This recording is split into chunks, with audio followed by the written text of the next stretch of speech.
Over time, we've just kind of focused on the needs of our communities. Well-meaning agencies go in doing needs assessments to figure out what are all the problems. Communities start to internalize that map of themselves, and they're always looking outside the community for all the answers.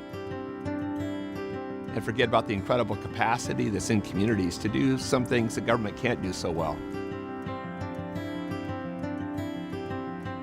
The original idea for this program was a way to meet neighborhoods halfway, and projects have been a priority for the community but hadn't been a priority for City Hall.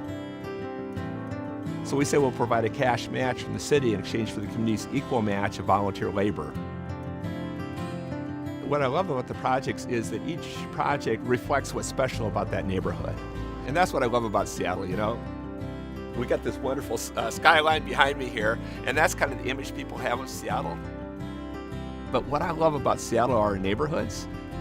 Each neighborhood really has its own unique identity, and the Neighborhood Matching Fund just really contributed to that.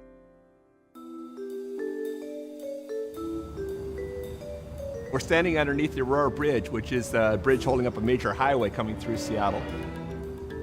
It's a huge public safety problem. It was a problem with illegal dumping, drug use.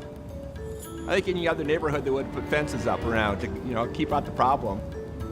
Fremont, they got lots of artists, and they had a different idea. So they applied to our Neighborhood Matching Fund and asked for some funds to put public art under the bridge. I said, oh, great idea. What's it going to be? And they said, well, we don't know yet. Once we get the money, then we're going to put out a call for artists, and we're going to let the people decide. And they submitted models for what they wanted under the bridge. And somebody submitted a troll. I thought, oh my God, how would I explain to the mayor we're going to use public funds to build a troll under the bridge? We don't even have enough money to fill all the potholes in the city, right? It'll be the end of the matching fund. So they took these models and put them on display at the Fremont Fair. 100,000 people come by the booth, and they're able to vote for which sculpture they'd like to see under the bridge. But, the troll won. It's just been incredibly successful. Now, as you can see, people come from all over the world. There's always legitimate activity underneath the bridge, absolutely no problems with public safety. A whole lot more cost effective than having police here all the time. And it's really contributed to economic development of this neighborhood. We're at Bradner Gardens. This is one of 90 organic community gardens in the city of Seattle. This particular garden was the site of a former school. The Parks Department purchased the property. It had been sitting for a long time, covered with asphalt.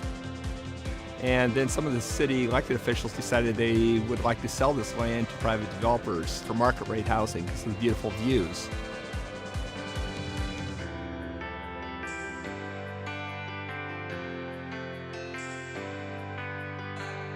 The group first came and applied for the neighborhood matching funds because they said we'd like to figure out how to use this space as a park. They came together and came up with a concept plan.